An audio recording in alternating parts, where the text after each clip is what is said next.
There are people who are not making themselves known, but they are paying close attention and they're evaluating and they're back to belonging. It's not about proximity, right? It is about alignment. They're checking. Are you in alignment? Is there unity in everything you say and do? Right? Is your moderation consistent? Are your rules real? Are they enforced?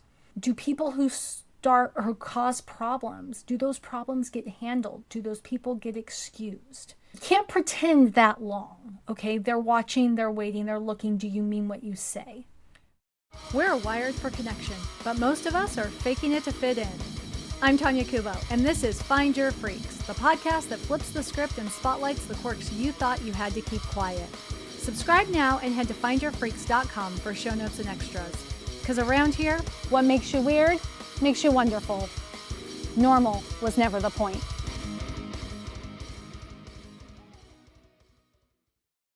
Most people think loneliness is a math problem. More people equals less lonely, right? Very simple. Big network, active social life. If you're surrounded by family, you must be fine. But that's not actually how loneliness works. You can be in a crowded room and feel completely alone. You can move away from everyone you've ever known and still feel connected than ever before. Alicia Shidler did that. She left California where her family was, where she grew up, lifelong friends, everything familiar, and moved to a homestead in rural Michigan. By most people's calculations, that should have been isolating, moving from a city out to the middle of nowhere.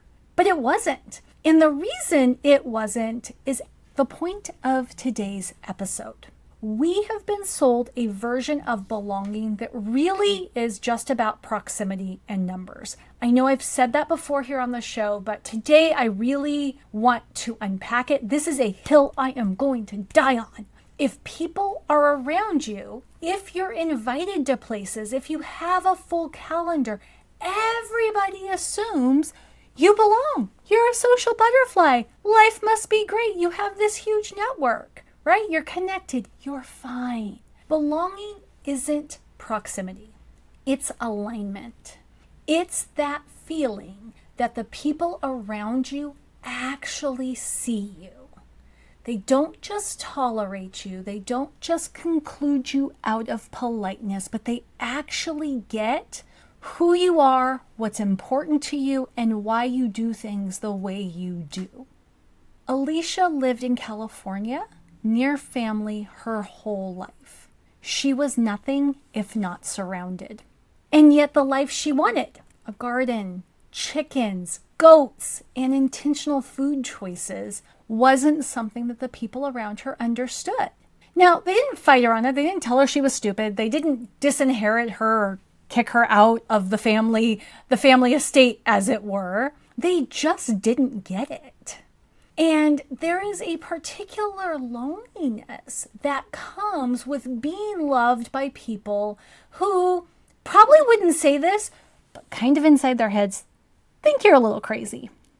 So when Alicia and her husband moved to Michigan, they weren't running toward family, running toward community like a lot of people who move. They were running toward a life that they wanted, that didn't exist yet, that they had hoped to build together. You know, the property, the space, the ability to actually do the things that they had been talking about for years. All of that motivated them to move, and community was something that they had to build from scratch. And yet, Alicia's not homesick, wasn't homesick, right? She doesn't talk about her home in Michigan, as rural as it is, as being isolating. She describes it as the place that she finally feels she has room to be who she actually is. The people who found their way into her life there share her priorities in a way people back home didn't even understand. And I think that's what happens when you stop optimizing your life for proximity and you start optimizing for alignment. It's the whole purpose of the show here, right? We call it Find Your Freaks, right? Because when you find your freaks, you are optimizing your life for alignment and not just focused on who happens to be nearby. You get to decide where you belong, right? Other people can extend their welcome, but they can't give you belonging. That's an inside job. Alicia knew what she was looking for. She moved 2,000 miles, as it were, to get it. And she's less lonely now than when she was surrounded by people who loved her but didn't understand her. Now, this interview took place, a little more than a year ago. Alicia's actually one of the first people that I interviewed for the podcast. And initially, this interview was supposed to be part of launch week, but some circumstances changed that made it more appropriate to go out now. And one of those circumstances is me and my life.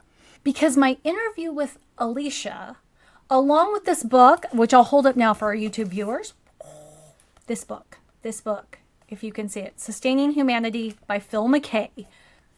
Get it? It's tiny. You can read it. It's easy. But this book, along with my conversation with Alicia, played a major part in combination with a decision that I have made in my own life for the last several months. My family and I, but mainly me and my oldest daughter, are converting our front yard into a victory garden, right? My oldest has this vision that she has had since she was 5 years old in Girl Scouts, thank you Girl Scouts, of having a yard with food that is accessible to anybody who walks by and wants it. Her vision is that, no fence, no gate, anybody walking by could freely help themselves to whatever is growing there and happens to be ripe at the time.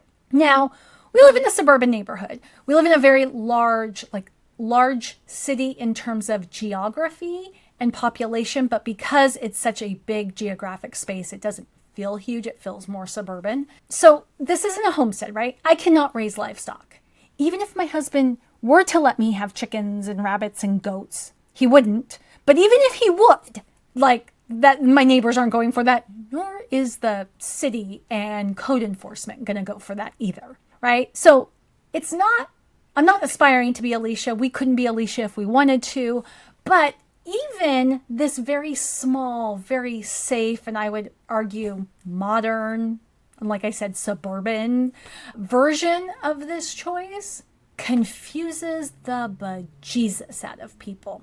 In fact, when I mentioned this online back would be, I'm trying to count in months, probably 8 months ago, several friends immediately said, oh, your neighbors are going to be furious when you start attracting unhoused people to your neighborhood. In fact, some even drove by to say we're just trying to check out the situation and see if any unhoused people are pitching tents yet. Not, oh my gosh, what a cute idea. Oh my gosh, you and your daughter are bonding. This is going to be so sweet. The thing that she has been talking about since she was 5 for 10, 11 years, you're actually on board with helping her make that into a reality. Not oh my gosh, I can't imagine what you are going to be teaching the girls or what you and your husband are going to learn or how much fun you're going to have or any of that. The only response we got initially was about danger. As if hungry people are people to fear. Now, let's be fair. These are people who care about me. They care about my family, right? They're not trying to be mean. They're not trying to discourage me. Really what they're doing is projecting their own discomfort onto my yard, onto my choices, onto the people they imagine showing up at it, right? They're thinking oh my gosh, worst case scenario. And, when I think about Alicia and our conversation where she's talking about her family members who are in the medical field, who think she's lost her mind because she doesn't cook with seed oils, and how she handles it, right? And she says, I'm not going to convince them. So she doesn't waste her breath. She doesn't even try, right? This isn't a you're either with me or you're against me sort of thing. She's like, you know what? They'll see how I live. They'll make their own judgments and we will all move on, right? Their opinion of how she wants to live doesn't really have any bearing in how she's living. And she doesn't expect how she's living to have any bearing on them. There's a patience. I mean, if you've listened to the episode, if you haven't, you really should. There's just a quiet, patient acceptance that Alicia has that is really beautiful because what I got from her and what I hope you get from her is, she just has this willingness to just live without needing everybody's approval. And, when I compare that to seeing how uncomfortable some people are by our little front yard project, I realize how much that has nothing to do with my front yard. It has nothing to do with what we're doing. It has to do with their own beliefs about who is hungry, what kind of person is hungry, and what hungry people may do out of desperation, and whether those people are safe. And that's not up to me. Just like Alicia has decided that people who know her and how they feel about how she lives isn't really up to her. And, this idea of intentional living, because I really think that is the crux of Alicia's story, right? She is making very intentional decisions about how she lives, how she raises her children, and what she's doing. Intentional living to any regard makes you inconvenient to some people because a lot of people just don't think about anything, right? They just kind of go about their day, not really thinking about what's next, taking each moment as it comes. And being inconvenient to others, I think it's important to point out that doesn't necessarily mean you're doing anything wrong. Sometimes it means that you're just holding up a mirror that they don't want to look at. And where I think some of us go wrong is we think it's our job to make them look in the mirror, but it's not, right? It's not our job to make them look in the mirror. But also, it's not our job to necessarily put the mirror down, right? We get to keep holding it up if we want until other people with the same mirror find us, or we find other people holding up the same mirror. And then we're like, hey, you, me, we should chat. We seem to have a lot in common. And that brings me to another point. I'm going to carry this silly metaphor of mine just a little bit further if you'll indulge me.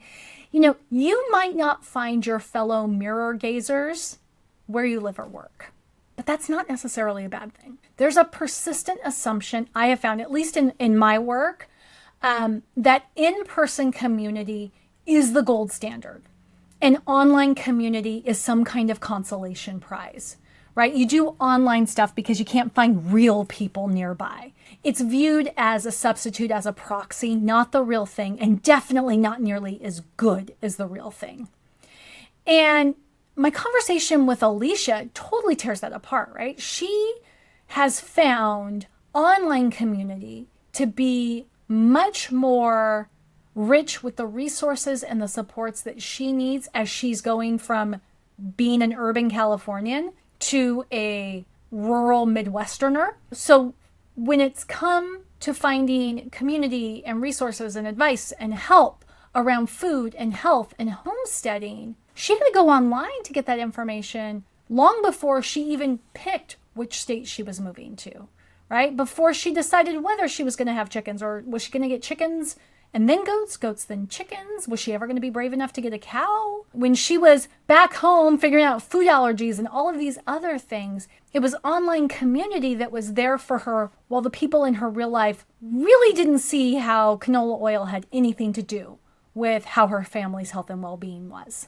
So in this case, and I think for a lot of us, even me, right, the online spaces are not a backup plan, right? They often, for many of us all over the world, are a primary source of the knowledge and community we need, because the people who understand us, and especially certain aspects, if you're dealing with health issues, if you have a specific industry you're working in, if there's a major life change you want to make, right? Many times the people who understand you, or the people you're really comfortable being honest with, are scattered across the country, if not across the world. They're not clustered in your little neighborhood. So online and in-person communities, spaces, friends, they're not better and they're not worse. They're just different tools for different things. One example that Alicia gave that I thought was so brilliant is that, her church small group in Michigan shows up with equipment when she needs a field plowed, right? When she needs something big done on the farm, because they've all got that stuff and they understand how to do that because they live in similar spaces. But it's her Facebook groups that helped her figure out how to acclimate from California to a cold Michigan winter, right? You need both. Alicia needs both this in-person community and she needs her online community. equally valuable, just for different things. And, I found the same to be true for me. When it comes to what grows well in my area in the month of June or in the month of July or in the month of August, I talk to my friends who happen to have gardens here because they can tell me. When I'm talking about like issues with our soil, right? I'm talking to my friends here because they've got the same soil. They're dealing with the same thing.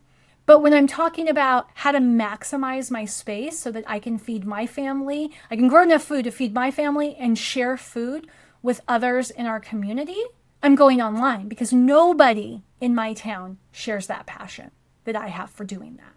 Both valuable. I need both. I just need them for different things. Alicia is not an online community manager. She's not a strategist, but she gave a great playbook of what works and what doesn't work in community building online from her perspective. And I think it's important to chat about that. She talked about joining multiple chicken groups and the dramatically different experiences she had in each. And as we were talking, you could track those experiences and the differences to how the communities were run.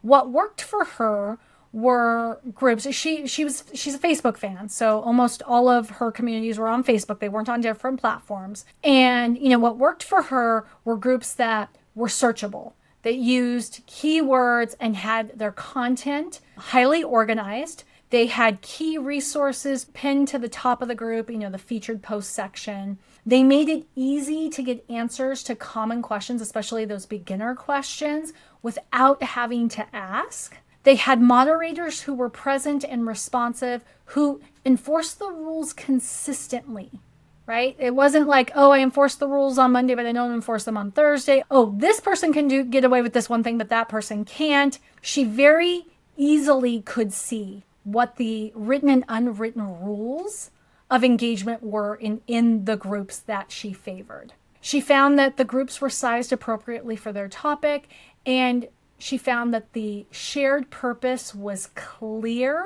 and the moderators protected that shared purpose. Hey, we are all here for this purpose, and anything outside of this purpose doesn't belong here. Now, what didn't work, and she had a longer list of things that didn't work than things that did, but I'll sum up, what didn't work were groups that were so large.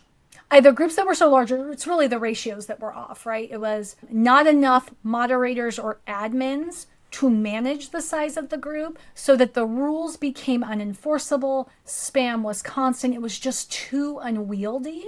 Or admins who refused to delegate and kind of disappeared, right? They got overwhelmed and they just took off and let the group just become a little bit of a Lord of the Flies. No accountability when members cross lines.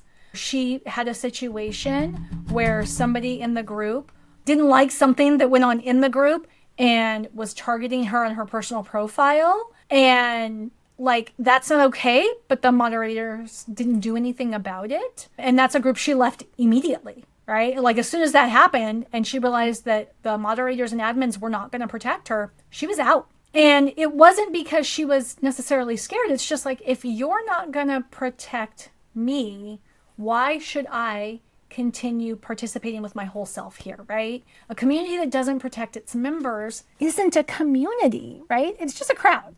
I always say, to be a community, you have to have, first of all, you have to have a leader. There has to be somebody in charge. There has to be a way for members to connect with that leader. There has to be a way for members to connect with content or, whatever the topic is of the group. And there has to be a way for members to connect with each other around that topic or that leader, depending on the focus of the group.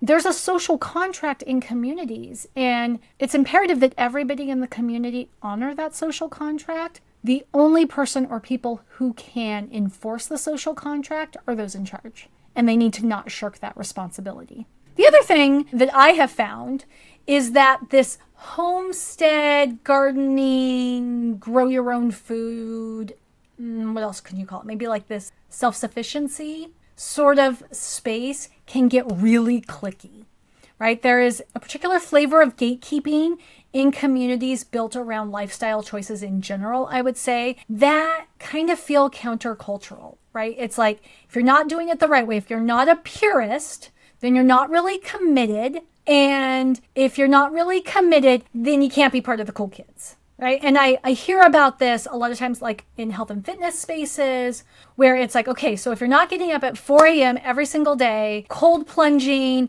and downing your like all natural electrolytes and, using red lights in your home so your home looks like a lizard aquarium, then you don't really care about health and wellness. You're not really optimizing your life. And, and I've seen it the same way. It's like, okay, well, it's not enough to just grow your food, right? There's spaces where you're not allowed to till, right? There's a whole segment of the world who believes in no-till gardening. And there's other people who are like, I just want stuff to grow, right? There's the anti-pesticides, there's the pro-pesticide people, there's the anti-insecticide, pro-insecticide people, and herbicides, and all of that sort of stuff. And people get very entrenched, right? If you're not 100% with me, you're 100% against me. And, Alicia's way of navigating this very similar to mine, right? She calls herself a hoverer. I would use the term lurker, right? Where you kind of go into a group and as the newbie, you sort of sit back and you consume, right? You go there, you get your questions answered, you're looking in the resources, you're reading people's posts, you're reading comments, you're seeing how the group responds to questions. Is this a mean group that slaps your hand every time you ask a question without searching it first? Is this the kind of group that acts like you're an idiot? There's one group I'm in that's about growing berries in my particular garden zone. And, somebody will post a picture of their berry plant and they're like, what's going on with my raspberries? And there are at least 10 people who will say, have you tried Google? How about Googling instead of wasting our time? It's like mean. It's nasty. So you know what? I don't post anything in there. Why? Because I know I don't know. And I know I could Google it or ask somebody else. But good golly, I'm in this group to learn stuff and I'm going to ask here. Because this is the highest concentration of people growing berries in my garden zone that I know. But not everybody does that. Some people jump in and they start asking questions. They get their hands slapped. They get their feelings hurt and they bolt. So, for Alicia, she watches before she participates. She gets a feel for the room because she doesn't want to invest her time, her energy in a space that isn't going to value that time and energy. And in many cases, she shared that she uses a lot of groups just as databases or libraries, right? Searching them for resources, finding what she needs, and then leaving. And she doesn't ever feel obligated to perform as a member. And so for anybody listening who has a community of any sort, I want you to think about that. Think about the fact that you have some people who will never make themselves known because that's just not the place. It's not the purpose that the group serves for them, regardless of the reason you set up the group. And, as a group leader, that may not be my favorite thing, right? Because I like to have conversations with the people in my group and I like to do all these things. But as a group member in some of these spaces, I get it. I would rather somebody go take the approach of sitting back, watching, observing, getting the resources they need, and sort of tiptoeing into a space than going all in and then dismissing it because of one off comment. Like everything that Alicia does, right? Her approach to community, just like her approach to life and living, is intentional. It's slower, it's deliberate, and she knows what she wants and she seeks to get it. And when she can't get it, she looks for it somewhere else. So think about that. I'm not saying that, you have to resign yourself to that. I'm not saying to design around it. I'm just saying keep in mind that whether you're posting to social media, you're running a community of some sort, that more is caught than taught. There are people who are not making themselves known, but they are paying close attention and they're evaluating. And they're back to belonging. It's not about proximity, right? It is about alignment. They're checking. Are you in alignment? Is there unity in everything you say and do? Right? Is your moderation consistent? Are your rules real? Are they enforced? Do people who start or who cause problems, do those problems get handled? Do those people get excused? You can't pretend that long, okay? They're watching, they're waiting, they're looking. Do you mean what you say? Right? So group leaders either do the work or they don't. Members who are careful will eventually figure it out. And that's all. So just because people don't comment, don't make themselves known, doesn't mean that they're not paying attention. So to land the plane, as it were, I think what is beautiful about Alicia's story, and I do have the gift of recording this episode months after our interview, so I've really had time to think about it, is that she's not lonely, right? And she if anything, proves the point that loneliness isn't about the number of people around you. It is about feeling seen, feeling heard, more than anything, being understood. And I would say accepted and understood. And it comes from, in her case specifically, right, being very clear about who she is and what she values, so that she has learned over time to recognize her perfect people when she finds them. And I think that is something that all of us could benefit from doing, whether it's online, it's in person, it's around the corner, or it's across the nation. Sometimes it might start with a Facebook group. Sometimes a Facebook group about chickens, in her case. Sometimes it might start in a Reddit thread or a Discord or Heartbeat or anywhere else it could be. But the thing is it starts somewhere.